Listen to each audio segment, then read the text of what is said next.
Okay, तो आज के सेशन के अंदर हम जावा के अंदर एक्सेप्शंस को कवर कर रहे हैं। तो एक्सेप्शंस को कंटिन्यू किए हुए हम आज पढ़ेंगे थ्रोस कीवर्ड इन जावा।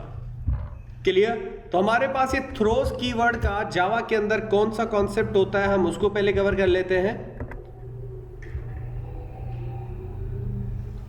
ठीक है, तो हमारे पास थ्रो कीवर्ड एक्चुअली है क्या, या थ्रोस कीवर्ड जो आप कह रहे हो। हमारे पास दो चीजें होती हैं, थ्रो और थ्रोस। सही है, थ्रो और थ्रोस, ये टू कॉन्सेप्ट होते हैं। और आपके किसी भी जावा के अंदर अगर आप कहीं पे भी जॉब के लिए जाते हो, किसी सॉफ्टवेयर हाउस के अंदर या किसी ऑर्गेनाइजेशन के अंदर एज अ जावा डेवलपर, तो आपसे जरूर ये थ्रोस या थ्रो कीवर्ड के क्वेश्चन होते हैं। चाहे आपसे किसी और एक्सेप्शन क्लास का ना पूछा जाए, लेकिन थ्रोस और थ्रो का पूछा जाता है। सही है, अगर आपसे फॉर एग्जांपल लंबा चौड़ा कोई इंटरव्यू कंडक्ट किया जाता है तो आपसे जावा के ये क्वेश्चन जरूर किए जाते हैं। सही है, तो हमारे पास थ्रोस कीवर्ड क्या होता है इस सेशन के अंदर ये कवर करेंगे, और मैं थ्रो के ऊपर भी एक वीडियो बना लूंगा, तो आप वो भी देख लीजिएगा। अब यहां पे हमारे पास थ्रो कीवर्ड या थ्रोस कीवर्ड का कुछ डिफरेंस भी है और कुछ सिमिलरिटीज भी हैं। ठीक है, यहां आप समझ लो कि इनके कुछ थोड़े से जो है वो एक साथ भी यूज होते हैं और अलग अलग से भी यूज होते हैं। अब throws is use to declare exception. Throws keyword किस लिए यूज होता है? किसी भी एक्सेप्शन को डिक्लेयर करने के लिए। जैसे हम वेरिएबल डिक्लेयर करते हैं ना, समझ में आ रहा है? किसी भी वेरिएबल को डिक्लेयर करते हो, उसके बाद उसको इनिशियलाइज करवाते हो। एज इट इज जैसे आप किसी एक्सेप्शन को डिक्लेयर करते हो, उसके लिए हमें क्या चाहिए? थ्रोस कीवर्ड चाहिए। It provide information to the programmer that there may occur an exception, so during call of that method. इसका मकसद ये है कि जो आप मेथड बना रहे हो, उस मेथड के अंदर आपकी एक्सेप्शन आ सकती है। ठीक है, अगर आपको लग रहा है कि एक्सेप्शन आ सकती है, तो आप प्रोग्रामर को पॉइंट कर रहे होते हो। अब यहां पे मैं प्रोग्रामर कह रहा हूं, शायद ये आपको अभी लाइन समझ में ना आए, लेकिन आपको मैं आगे चल के इसी स्लाइड में बता देता हूं कि कैसे आएगा वो। Programmer must use exception handling mechanism. अब आप क्या करते हो कि फॉर एग्जांपल अगर मैं इसको यहां पे लेके आ जाऊं, देखें अब जावा के अंदर हम क्या कर रहे होते हैं, एक एप्लीकेशन बना रहे हैं। तो किसी सॉफ्टवेयर हाउस के अंदर एक सॉफ्टवेयर हाउस की एक टीम होती है, जिसके अंदर टीम लीडर होता है, और हम एक टीम के अंदर काम कर रहे होते हैं। सही है, अब फॉर एग्जांपल एक जावा की एप्लीकेशन आई ना मेरे पास, तो हम क्या करते हैं, या जो बॉस होता है सॉफ्टवेयर हाउस का, वो आपके ग्रुप ऑफ प्रोग्रामर्स के अंदर वो एप्लीकेशन दे देता है कि आप जो है काम बांट लो और आधा आधा करके उसको अकम्प्लिश कर दो। सही है, तो एज इट इज अगर आपके पास कोई जावा की एप्लीकेशन आती है और उसके ऊपर 3-4 प्रोग्रामर बैठ के काम करते हैं। सही है, तो एक प्रोग्रामर एक प्रोग्राम पे काम करेगा, दूसरा दूसरे पे, तीसरा तीसरे पे, जैसे मैंने यहां पे बताया हुआ है, और हमारे पास चौथा प्रोग्रामर चौथे पे। सही है, अब पहले प्रोग्राम के अंदर एक ऐसा मेथड है जो सेकंड प्रोग्रामर उसको कॉल कर रहा है। समझ में आ रहा है? अब देखें, एक प्रोग्रामर इस प्रोग्राम पे काम कर रहा है, सही है, और दूसरा प्रोग्रामर इस प्रोग्राम 2 पे काम कर रहा है। तो इस प्रोग्राम 1 के अंदर जो मेथड है वो मेथड 1 है, और यहां पे जो मेथड है वो कौन सा मेथड 2 है। लेकिन अगर मुझे जरूरत पड़े कि मैं प्रोग्राम 1 से एक मेथड 1 को कॉल कर लूं, प्रोग्राम 1 से मेथड 1 को कॉल कर लूं, कहां पे? प्रोग्राम 2 के मेथड 2 में। कुछ समझ में आ रहा है? सही है, अब अगर मैं ऐसा करता हूं और हमारे मेथड 1 के अंदर एक्सेप्शन है, मेथड 1 के अंदर क्या है?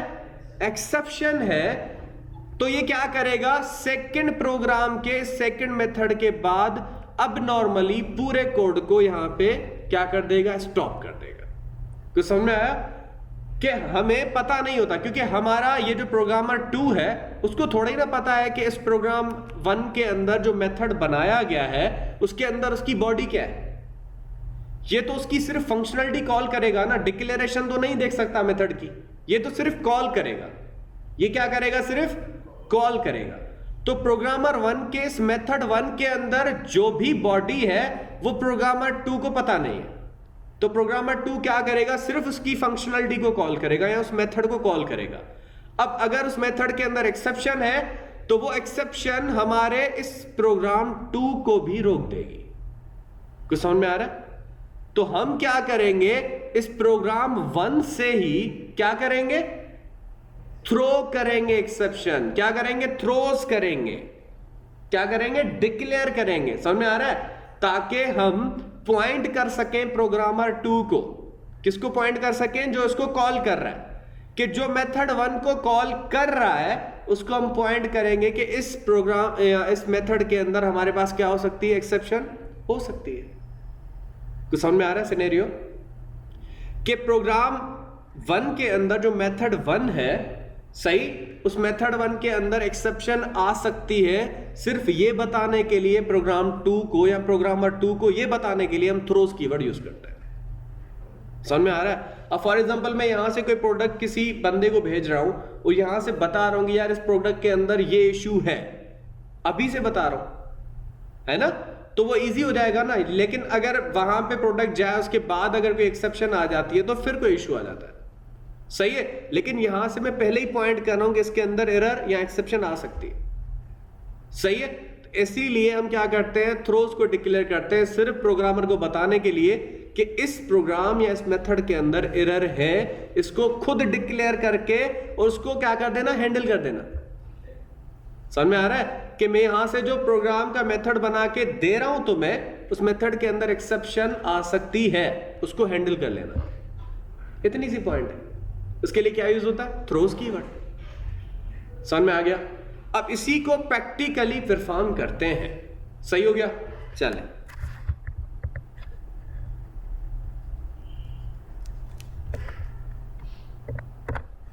ओके, तो इसको प्रैक्टिकली परफॉर्म करते हैं। यहां पे आते हैं, एक क्लास बना देते हैं, क्लास example1 एक्सटेंड्स एक्सेप्शन। किसको हम एक्सटेंड करवा रहे हैं, एक्सेप्शन को। एक्सेप्शन हमारे पास सारे एक्सेप्शन क्लासेस की पेरेंट क्लास है ना। फॉर एग्जांपल हम अर्थमेटिक एक्सेप्शन यूज करते हैं, रन टाइम एक्सेप्शन यूज करते हैं, जितने भी एक्सेप्शन के क्लासेस हम यूज करते हैं, array index, out of bound exception, उन हायरार्की के अंदर आप जाओगे तो सबसे जो पेरेंट क्लास है वो क्या है, एक्सेप्शन है, सही है। और एक्सेप्शन की पेरेंट क्या है, थ्रोएबल है, सही है। और थ्रोएबल की पेरेंट कौन सी है, ऑब्जेक्ट क्लास है। समझ में आ रहा है सबको? ठीक है, ऐसे कुछ हायरार्की है। और मुझे क्या करना है, यहां पे आगे क्लास 2 भी बना देता हूं। यहां पे example2 कर दो, example2, और यहां पे आके हम कुछ ऐसे सिनेरियो दे देते हैं। अब मुझे करना क्या है, मैं यहां पे बता देता हूं कि मैंने इस अपने क्लास के अंदर इस एक्सेप्शन क्लास की सारी एट्रीब्यूट क्या कर ली, एक्सटेंड कर ली। क्या कर ली हमने, एक्सटेंड कर ली। यानी कि अगर मैं कंट्रोल प्रेस करके इस पे क्लिक करता हूं तो यहां पे देखें, ये एक्सेप्शन क्लास है जो किसको एक्सटेंड कर रही है, थ्रोएबल को। और मैं अगर एक्सेप्शन को ही एक्सटेंड कर देता हूं तो एक्सेप्शन के सारे मेथड और सारे कंस्ट्रक्टर यूज कर सकता हूं, मैं कर सकता हूं ना मैं। तो मैंने क्या किया, इस एक्सेप्शन क्लास की सारी प्रॉपर्टीज, इवन थ्रोएबल क्लास की भी सारी प्रॉपर्टीज इनहेरिट कर ली। समझ में आ रहा है? अगर एक पेरेंट को एक चाइल्ड क्या करता है, इनहेरिट करता है, और उसी चाइल्ड को एक सब चाइल्ड भी इनहेरिट करता है। तो समझ में आ रहा है कि अगर फादर की प्रॉपर्टी बेटे को मिली तो बेटे की फिर उसके बेटे को मिलेगी, है ना। लेकिन जो हमारा यहां पे समझ लो पोता है, पोते की उस दादा की प्रॉपर्टी पे भी हक है और बाबा की प्रॉपर्टी पे भी हक है। कॉन्सेप्ट क्लियर है? ठीक है। तो इसी को आप समझ लो कि अगर हमने यहां पे एक्सेप्शन क्लास को इनहेरिट किया है तो एक्सेप्शन खुद थ्रोएबल से क्या हो रहा है, इनहेरिट हो रहा है। तो जो हमने example1 बनाया है वो आपके इस थ्रोएबल की चीजों को भी यूज कर सकता है और एक्सेप्शन की चीजों को भी यूज कर सकता है। इनहेरिटेंस मैंने पढ़ाया आपको सही से। अब इसके बाद अगर हम यहां पे फिर से आते हैं example1 के अंदर, और यहां पे मैं क्या कर रहा हूं, इसी example1 के नाम से यहां पे एक समझ लो कंस्ट्रक्टर बना रहे हैं। क्या बना रहे हैं हम, कंस्ट्रक्टर। और इस कंस्ट्रक्टर के अंदर एक पैरामीटर पास कर देता हूं स्ट्रिंग टाइप का। ये क्यों पास कर रहा हूं कि हमारे पास जब भी कोई पैरामीटर पास होता है तो जाहिर है आप कोई ना कोई वैल्यू आप यूजर से लेते हो। लेकिन यहां पे जो मैं वैल्यू लेने वाला हूं वो आपके एक्सेप्शन के अंदर जो कंस्ट्रक्टर है, ठीक है। और मैं यहां पे सुपर कीवर्ड यूज कर लेता हूं। सुपर कीवर्ड आपको पता है क्या करेगा, ये पेरेंट क्लास का कंस्ट्रक्टर कॉल कर लेगा, क्योंकि आपको सुपर कीवर्ड विथ मेथड्स भी पढ़ाया है, सुपर कीवर्ड विथ कंस्ट्रक्टर भी पढ़ाया है मैंने, समझ में आ रहा है। तो यहां पे हमने ओके, अब क्या करेगा ये एक्सेप्शन का, यहां पे अगर मैं जाऊं तो एक्सेप्शन के अंदर यहां पे ये आपका क्या है, कंस्ट्रक्टर है ना इसका, इस कंस्ट्रक्टर को कॉल कर लेगा कौन, ये आपका सुपर कीवर्ड, सही है, क्योंकि हमने इस एग्जाम्पल क्लास के कंस्ट्रक्टर के अंदर सुपर कीवर्ड दिया है। इसका मकसद है ये सुपर कीवर्ड यानी आपके पेरेंट क्लास का कंस्ट्रक्टर कॉल कर लेगा, समझ में आया। और एक्सेप्शन एक अपनी मर्जी से एक मैसेज शो करवाता है। फॉर एग्जांपल अगर अर्थमेटिक एक्सेप्शन आती है तो बता देता है डिवाइड बाय 0, है ना। अगर एरे का index out of bounds exception है तो उसका अपनी मर्जी से एक मैसेज शो करवा देता है ना। तो एज इट इज हम यहां पे ये जो हम पैरामीटर पास कर रहे हैं अपना मैसेज शो करवाने के लिए, और एस में यहां पे पास कर दूंगा, समझ में आया, ताकि जो हम मैसेज लिखेंगे ना मैसेज वो इसी के अंदर होगा, सही है। और ये जो हम ओवरऑल काम कर रहे हैं इसको कस्टम एक्सेप्शन कहते हैं, क्योंकि ये कोई एक्सेप्शन का दिया हुआ क्लास नहीं है, ये हमने क्लास बनाया, एग्जाम्पल 1 हमने बनाया ना, और हम अपनी मर्जी से कोई एक्सेप्शन सेट कर रहे हैं और उसी को खुद अपनी मर्जी से हैंडल करेंगे। यहां पे जो एक्सेप्शन आने वाली है वो एक्सेप्शन वो नहीं है कि जो आपकी ऑलरेडी क्लासेस काम करती हैं एक्सेप्शन की, यानी कि एरे इंडेक्स अगर आउट ऑफ बाउंड्स एक्सेप्शन है तो उसके लिए क्लास है हम यूज करते हैं। अगर अर्थमेटिक एक्सेप्शन आती है तो उसके लिए भी हमारे पास क्लास है जो हम यूज करते हैं। लेकिन मैं यहां पे जो एक्सेप्शन लाना चाह रहा हूं ना अपनी मर्जी की है, वो भी कि एक्सेप्शन किस टाइप की आएगी और उसको मैं हैंडल कैसे करूंगा वो भी मैं खुद ही सेट कर रहा हूं, समझ में आ रहा है। एक्सेप्शन भी अपनी मर्जी से यानी एरर भी खुद ही सेट कर रहा हूं और उसको हैंडल भी खुद ही करूंगा, सही है। फॉर एग्जांपल अगर मैं किसी बैंक के अंदर क्या कर रहा हूं कि एटीएम से हम 500 से ज्यादा जो है यहाँ पे पाकिस्तान के अंदर क्रेडिट नहीं करवा सकते। अगर आपके अकाउंट के अंदर 500 से कम है अकाउंट तो हम क्या नहीं कर सकते, विथड्रॉ नहीं करवा सकते, ऐसे ही है ना। तो हम क्या कर लेंगे कि अगर किसी का भी अमाउंट क्या है 500 से कम है तो उसको एक्सेप्शन या एरर बता दे, क्या बता दे कि हम आप जो है वो 500 से कम अमाउंट विथड्रॉ नहीं करवा सकते। अब ये एक्सेप्शन कोई डिवाइड बाय 0 या ऐसी नहीं है जो कोड को रोके, लेकिन ये एक्सेप्शन ऐसी है जो हमारे प्रोग्राम की जरूरत है, समझ में आ रहा है। तो यहां पे हम क्या कर रहे हैं, एक एक्सप्लिसिटली क्या कर रहे हैं, एक अपनी एक्सेप्शन बना रहे हैं, कुछ समझ में आ रहा है।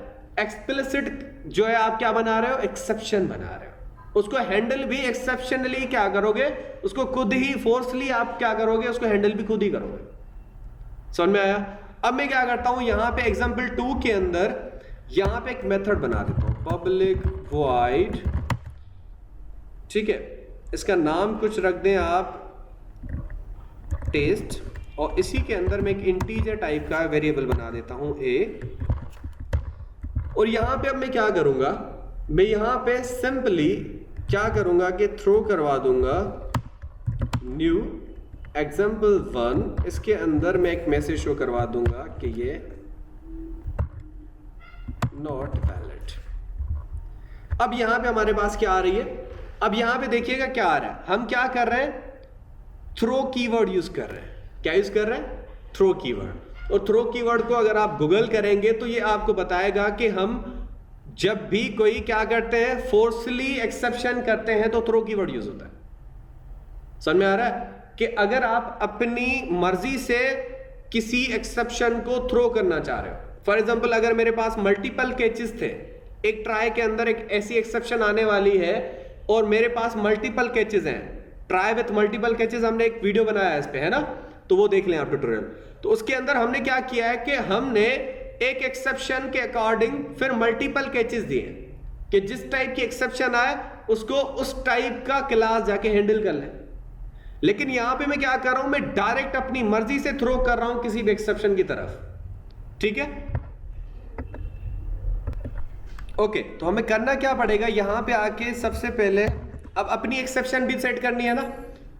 अब हमें क्या करना है, अपनी एक्सेप्शन दिलानी है कि फॉर एग्जांपल ये जो a वेरिएबल है मेरे पास, मैं चाहता हूं कि अगर रन टाइम पे इस टेस्ट मेथड को कॉल किया जाता है, कौन से मेथड को, इस टेस्ट मेथड को कॉल किया जाता है, तो इस टेस्ट मेथड के अंदर अगर वैल्यू आती है लेस देन किसके, 20 के, किसके, लेस देन 20 के, तो हमें क्या दे दे, एक एक्सेप्शन थ्रो कर दे। ये क्या कर दे, एक एक्सेप्शन थ्रो कर दे।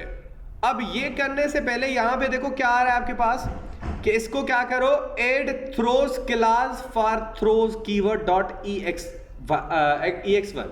अब इसका मकसद पता है क्या है, इसका मकसद है कि ये जो आपने example1 ऊपर बनाया है, कौन सा, ये example1 है ना, ये कह रहा है कि इसकी तरफ क्या करो, थ्रो करो, किसको, इसी एक्सेप्शन को जो आपने यहां पे थ्रो करवानी है। तो मैं क्या करूंगा, यहां पे आके थ्रोज कीवर्ड लगा दूंगा, जस्ट अ मिनट, ठीक है। तो यहां पे आते हैं हम और थ्रोज कर देते हैं। अब मैं थ्रोज किसको कर रहा हूं, यहां पे example1 की तरफ, और यहां पे अब यहां ऐसा करो, इसको निकाल दो, यहां पे आके इसको थ्रोज करवा दो, ठीक है। और हम कर लेंगे इसको, जस्ट अ मिनट, हमारे पास किसका नाम है, इसका example1 है ना, इसकी तरफ हम क्या कर देंगे, थ्रोज कर देंगे इसको।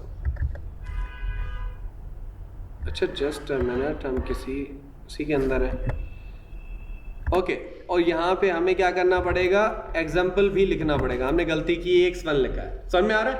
अब देखिए बात समझने की कोशिश करें कि हमने अपनी एक्सेप्शन बनाई यहाँ पे, कि अगर a से लेस देन आपकी वैल्यू आती है, ठीक है, तो क्या करे, यहाँ पे आके एक्सेप्शन दे दे। और एक्सेप्शन इसको हैंडल कौन करेगा, जो आपका ऊपर कंस्ट्रक्टर है example1, ये देखो किसको पॉइंट कर रहा है, जो आपका पेरेंट क्लास है ना, उसी को पॉइंट कर रहा है कि हम इसकी तरफ एक्सेप्शन को भेज रहे हैं, किसकी तरफ भेज रहे हैं, उसकी तरफ, क्योंकि थ्रो हम अपनी मर्जी से थ्रो करते हैं, है ना। अब एक्सेप्शन को हैंडल करवाने के लिए अपनी मर्जी से हम थ्रो कर रहे हैं, किसकी तरफ, example1 की तरफ। और यहां पे उसको कौन, थ्रोज आपने क्या कर लिया, डिक्लेयर कर लिया, कि जब भी इस टेस्ट को कॉल किया जाएगा, जब भी इस टेस्ट को कॉल किया जाएगा, तो हम क्या करेंगे, इसको क्या कर लेंगे, हम इसको बता देंगे। जब भी इसको कॉल किया जाएगा ना टेस्ट मेथड को, तो प्रोग्रामर को हम बता देंगे कि इसके अंदर एक्सेप्शन आ सकती है। तो समझ में आ रहा है कि टेस्ट मेथड ऐसा मेथड है जो मेथड आपका उस कॉल करने वाले प्रोग्रामर को बताएगा कि इसके अंदर एक्सेप्शन आ सकती है। उसको एक्सेप्शन को हैंडल कौन कर रहा है, हमारी कस्टम एक्सेप्शन। समझ में आ रहा है।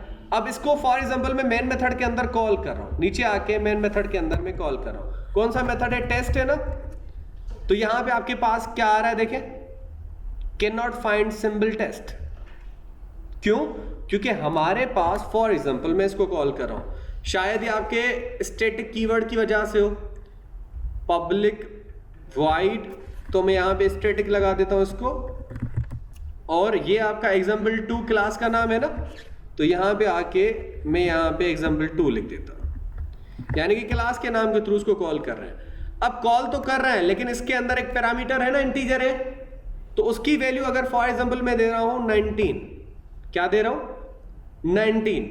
अब ये कह रहा है कि इसके अंदर एक्सेप्शन आ सकती है, कुछ समझ में आ रहा है। चले वैल्यू में 20 से अब भी देता हूं, 23 दे रहा हूं, फिर भी कह रहा है इसके अंदर एक्सेप्शन आ सकती है।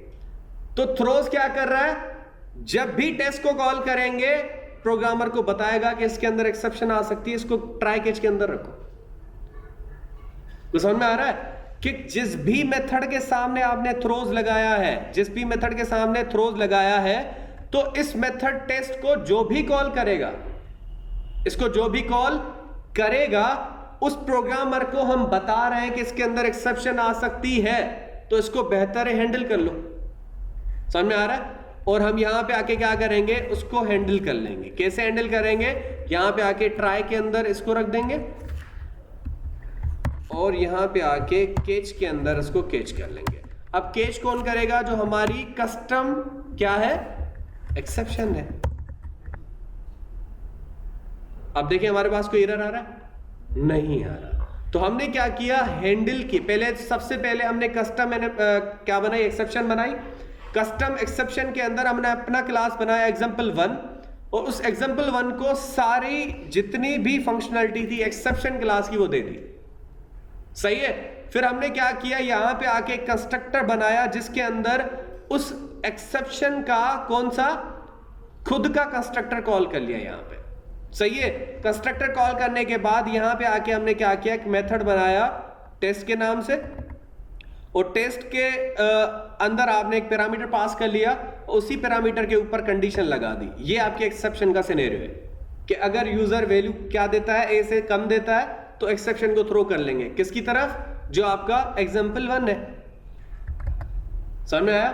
example1 हमारे पास अभी समझ लो कौन सी एक्सेप्शन है, कस्टम एक्सेप्शन है। सही है। और ये जब भी कॉल करेंगे टेस्ट तो आपका ये थ्रोज उस प्रोग्रामर को बता रहा है जो भी इसको कॉल करेगा, है ना, कि इसके अंदर एक्सेप्शन आ सकती है और उसको हैंडल करने के लिए हमने अपनी एक कस्टम बना दी है। सही है। तो उसी से हैंडल कर लो और उसको आप यूज कर लो। समझ में आ रहा है। अब अगर मैं इसको एग्जीक्यूट करता हूं तो इसका आउटपुट देख लें। ठीक है। अभी कोई चीज नहीं आ रही क्योंकि हमने आउटपुट में वैल्यू क्या दी है, यहां पे ए की वैल्यू क्या दी है। ठीक है। अब यहां पे लेस देन 20 होगी तो, लेकिन 20 से बड़ी है ना तो एक्सेप्शन नहीं आ रही। लेकिन अगर मैं लेस देन 20 देता हूं, ए की वैल्यू लेस देन क्या देता हूं 20, सपोज 12 दे दिया मैंने, तो अब उसको कौन हैंडल करेगा। ठीक है। और यहां पे आके केच के अंदर हमने कुछ लिखा भी नहीं है ना, तो यहां पे आके मैं इस ई को जो है आउटपुट में दिखा देता हूं। किसको, ई को। अब देखिएगा ई के अंदर आ क्या रहा है, नॉट वैलिड। अब मैंने कहा था ना जो हमारा एक्सेप्शन था उसके अंदर अपने मैसेजेस थे। अगर डिवाइड बाय 0 की एक्सेप्शन आती है तो वो अपना मैसेज शो करवा देता था, है ना। अगर आपके पास अर्थमेटिक एक्सेप्शन के अलावा कोई आती है, array index out of bounds exception आती है, तो उसके लिए उसका एक अपना बना हुआ मेथड था, तो उसकी एक्सेप्शंस के लिए उसका अपना मैसेज था। और हमने जो कस्टम बनाई उसके लिए हमने यहाँ पे अपना क्या बना दिया है, एक अपना मैसेज बना दिया, वो ये आपको यहाँ पे शो हो रहा है। समझ में आया। तो ये था थ्रोज कीवर्ड इन जावा प्रोग्रामिंग और आई होप आपको ये सारी चीजें क्लियर होंगे। सही है।